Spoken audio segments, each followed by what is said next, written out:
Hi there, my name is Gemma Lumsdaine and I'm the Disability Lead at Sported UK. Today I'm going to talk to you about including disabled people in your research and some considerations you need to make. So, why is it important to include disabled people in your research? Well, disabled people make up a significant proportion of our population, with 1 in 4 people in the UK being disabled.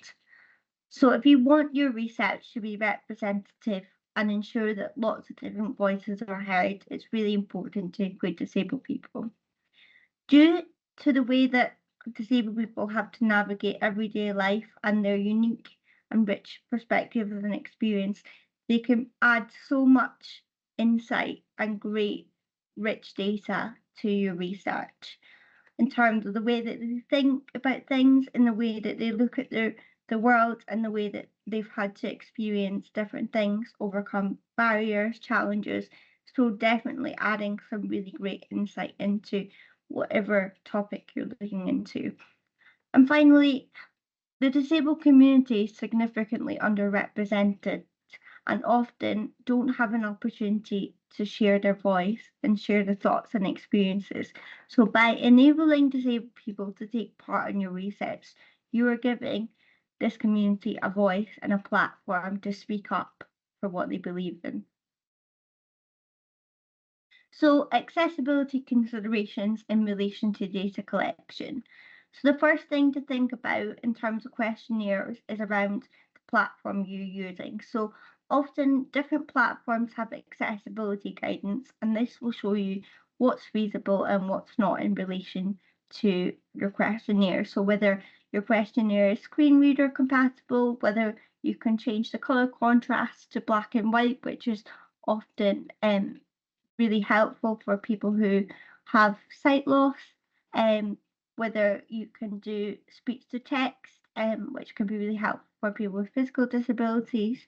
Another thing to think about is different versions of your questionnaire. So, can you use Easy Read, for example, which takes um, long, complex text and changes it into words and pictures so that people with learning disabilities and other types of disabilities can easily understand, process, and engage with the information. Length and wording is also really important because for a lot of people, if something is really long in length in terms of questionnaires, the time that it will take to process the information and actually complete the questionnaire will be really fatiguing for them, particularly for those with physical disabilities, for example. If you don't have sort of speech to text software and they have to type their thoughts and opinions, or simply just being able to complete might be really fatiguing. Wording is really important as well because you have to think about exactly what you're asking. So, neurodivergent people, for example, are very literal thinkers sometimes. So it's about thinking about, how could your question be interpreted? Could it be interpreted in different ways, or is the question really looking going to get the answers that you need? And also, target audience is important because unfortunately, there's not one method that suits every type of audience. So you need to be flexible in your approach and your methods to ensure that everyone's needs can be met. And again, it's non-traditional methods can really support with this. So it might be as simple as actually using things like smiley faces or colours or pictures um, to ensure that people get their point of view across. Or it could be that actually you work in collaboration with parents or carers to be able to ensure that the participant's voice is heard. With all this though, everyone is different and it's not a one size fits all approach. When thinking about focus groups, in person versus online is important. Obviously, transport is a massive barrier for lots of disabled people. Um, so in person might be too challenging. Similarly, online can also help people in terms of it sort of causing less energy expenditure. But things like online for BSL user or in-person focus groups, if everyone else doesn't use BSL, it can be sort of challenging and time consuming for them. So that's something that you need to think about as well, is ensuring that you have BSL interpreters and looking at the nuances of conversation as well. Time considerations is another factor. And so for some people, it takes them longer to process information. So it's about scheduling that into your timing as well to ensure that people don't feel rushed and that they have enough time to sort of take their time to process the information and provide um, their thoughts and experiences. Again, what can support with this is questions ahead of time.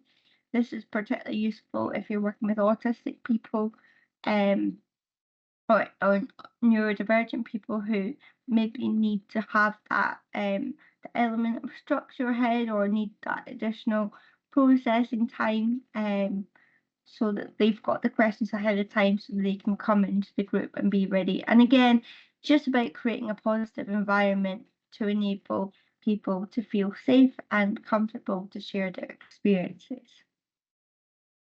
So in terms of reporting, the way that we talk about disability matters, and we always want to look at using a social model approach, which identifies that actually it's society and inaccessible structures that disable people, and it's not the disabled people themselves that are the problem. And I think the way that you frame disability and disabled people is really important. So often it's always in a negative light or as in they're a complete inspiration. And I think actually they are just people. So finding how people want to be referenced and referred to is really important. Again, multiple formats for reporting is important because you want to ensure that the people who have taken part in your research have the ability to engage and sort of see the finished product. And again, sensitivity in relation to disability is really important.